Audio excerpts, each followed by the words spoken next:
Welcome back. Sunil, whom do we have on the line here? We have with us the chief editor of this newspaper, which has been launched last week, called Hum Hindustani, Professor Inderjeet Saluja. Professor Saluja, are you there? जी, मैं यहीं पर हूँ. I'm here. Congratulations on the launch of this new innovative project. I think community needed it for a long time. A Hindi language newspaper, as our own Consul General who inaugurated said, with the launch of Hum Hindustani, a long-standing cultural need of the Indian American community, it has been fulfilled. Once again, congratulations to you and your promoters. Can you tell us what made you think of doing a Hindi newspaper? Well, Mr. Hali, thank you very much for your congratulations. And in fact, the Consul General, Mr. Prabhudayal, was right in observing that we needed a Hindi newspaper, a national language Hindi newspaper for a long time. Now, precisely what he said was in the back of my mind for months together, maybe years together, Mr. Hali.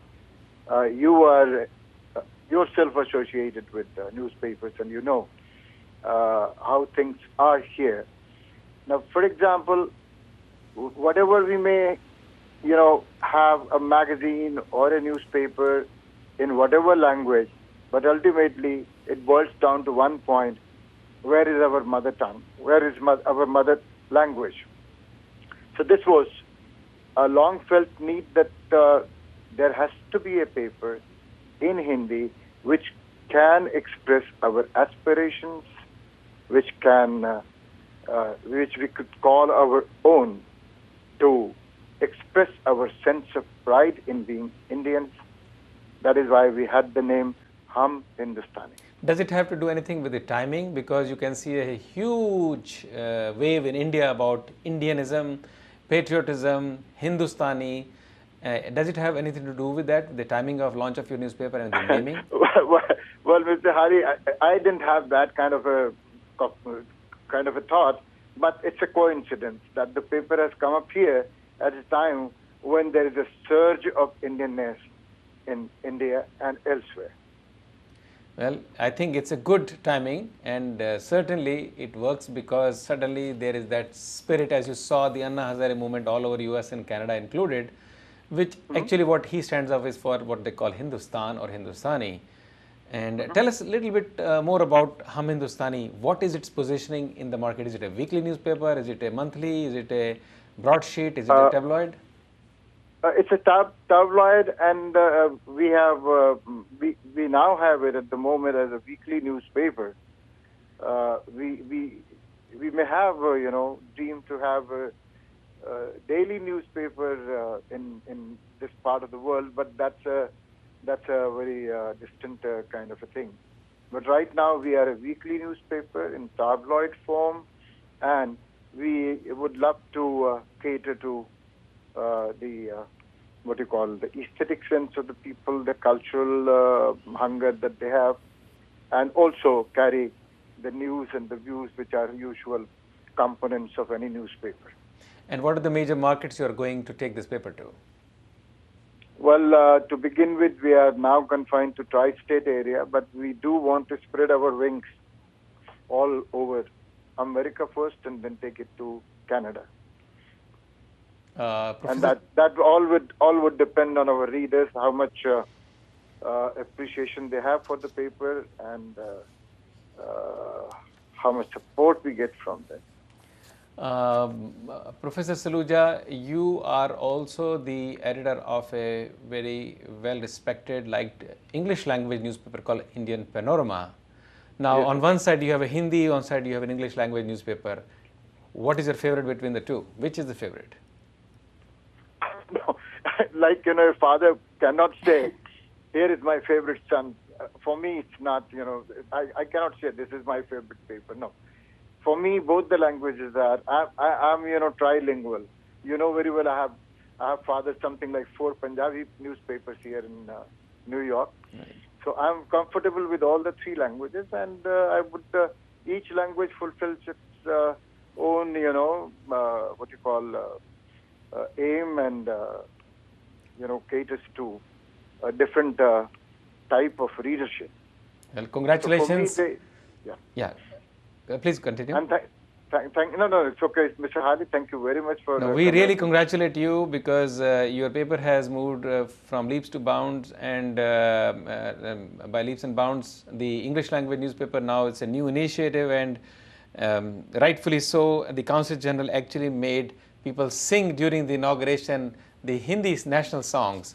I think that is a good beginning. We wish you all the luck. That was great of the Consul General. He's the one who really enthused the entire gathering with the feeling of nationalism. I must say hats off to Mr. Prabhu Dayal for doing that. Certainly. Thank you, Professor Saluja. We wish you all the luck to you and your team, and we'll keep in touch with you to know the progress. Thank you very much, Mr. Hali. Thank you very much, and we wish you all the best to your channel, sir. Thank Bye. you. So Nitya, this man who is fathered, like he said, 4-5 Punjabi newspapers in the past, and then he started his own English language newspaper called the Indian Panorama, and now he is the editor for this Hindi newspaper initiative, the Hum Hindustani. He's certainly got the abilities and he's focused. I think the timing may be very good as all over the patriotism is taking over. And I think it's a good gap to fill because the market quite honestly needed a newspaper like that, and I think it's come at the right time, as you said. And in the same feeling right now, as you see during the summer, you always see a lot of saints from India, spiritual leaders who come here who are essentially proponents of Hindi, essentially, or what they call the cosmic science with which the West is very intrigued.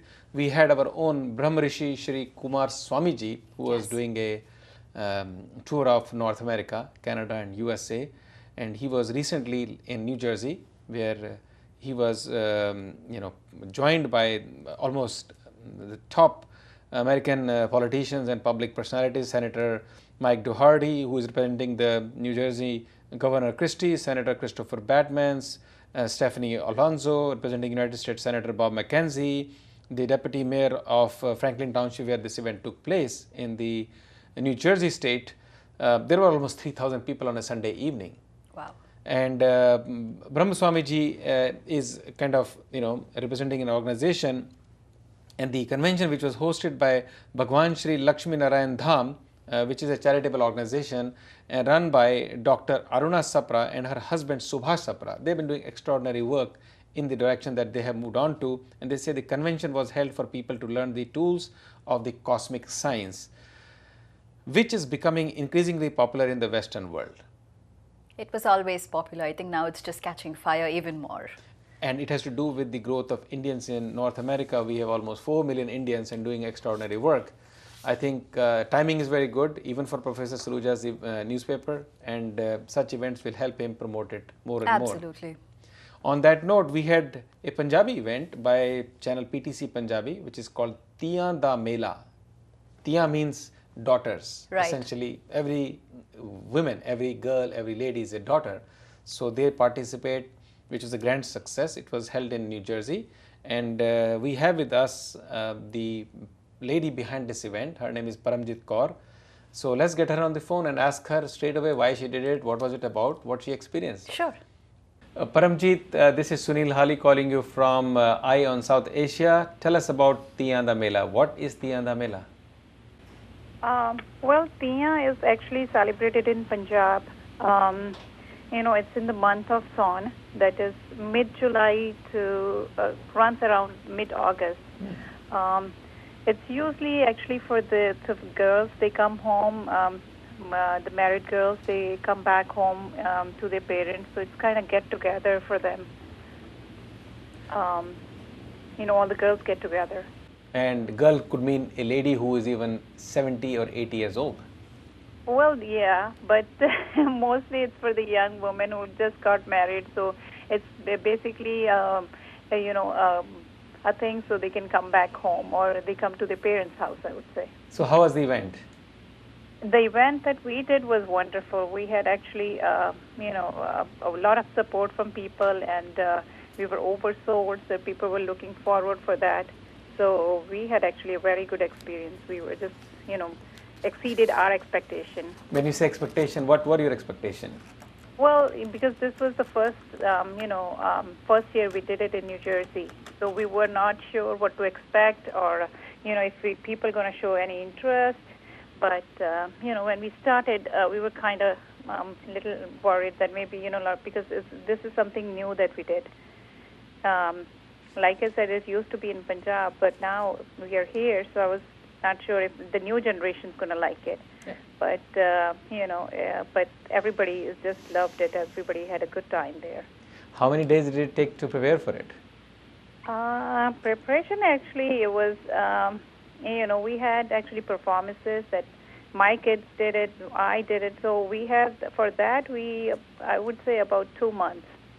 Wow, 2 months is a lot of time for somebody. I think you have 3 kids who are grown up, and you have a husband who has a very long hours. So how could you dedicate that kind of time, 2 months to do an event? Well, I think you have to have a passion for it. I wanted, my kids are growing up here, they're born here, so I wanted to have something so they can remember their culture, just to be in touch with their roots. So, it is not easy, let me tell you this, but if you have some kind of passion, or, if you want to do something, you have to, get some kind of time in between. And the kids had summer vacation also, that was little help. So I was doing practices at my house. So do you think you'll be taking it to other states next year? Well, if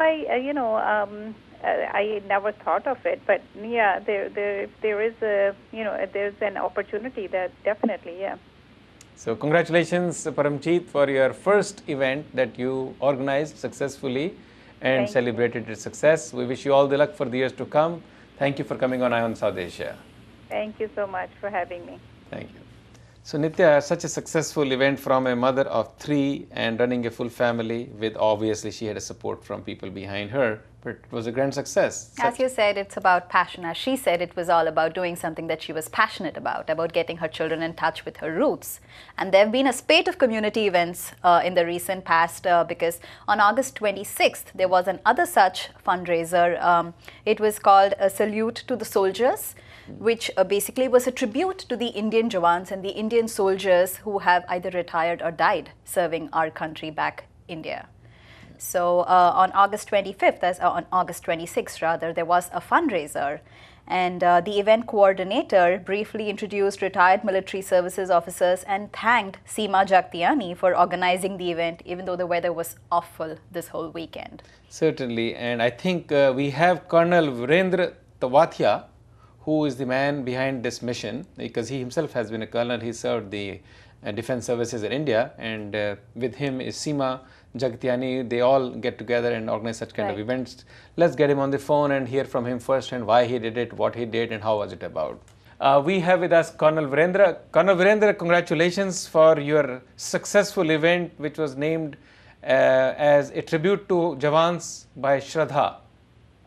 Can you tell us why are you doing this event? What was the reason behind this event? Thank you very much for inviting us at your station. This event, basically, I have served a major part of my life with the Indian Army, and I have seen these soldiers growing. And Kargil conflict saw a lot of casualties and young soldiers. My battalion was involved in Kargil war. It's basically just to pay tribute to the soldiers. I've seen their difficulties. I've seen the difficulties their families face when the soldiers die. So that's the reason we thought of starting this organization. And it was basically as a result, some people are saying that somebody should do something for them. And when everybody said somebody should do, so I thought, why can't it somebody be me? Yeah. So that's how we started. Okay, Colonel, tell us one event in your life that has become the most memorable event of yours while you served. That's a very tough question, because actually what has happened, this particular event happened in my own family, and it happened way back in 1971. My own cousin brother got enrolled into the Indian Army in May of 71, and in December he died in the Battle of Fazilka at Beriwala Bridge. He was married for only 1 day, and he came only once after he joined the military, and I was the one who received his ashes in December. And the thing that followed after that, because everybody forgot about that lady, means it was a pretty bad situation over there, and nobody remembered the soldier, and it all became boiled down to the money and all that stuff that happens in the families. So that was one event I thought probably there should be some organization, because what happens is in India, a widow, especially if you come from the Orthodox families and especially your soldiers are from the villages, then right now it's okay that widows get married. On those days, it's very difficult for a widow to get married. So what happens if, let's say, widow gets married, how about those children, let's say they have? Means that was the reason I thought probably we'll do something about those children.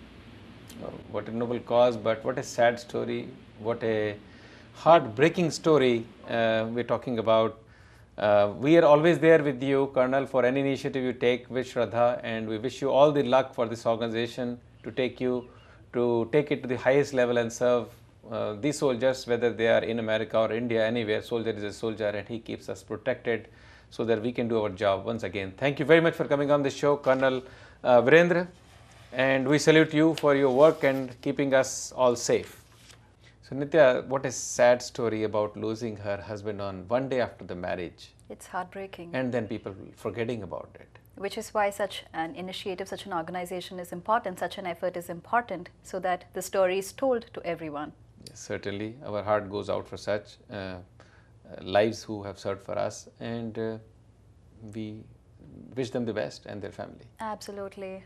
Well, that's it for this week. Thank you for watching Eye on South Asia. Do come back and see us next week, same channel, same time. And also you can watch us on the YouTube. This is Sunil Hali And this is Nitya Karthik. wishing you a very good weekend.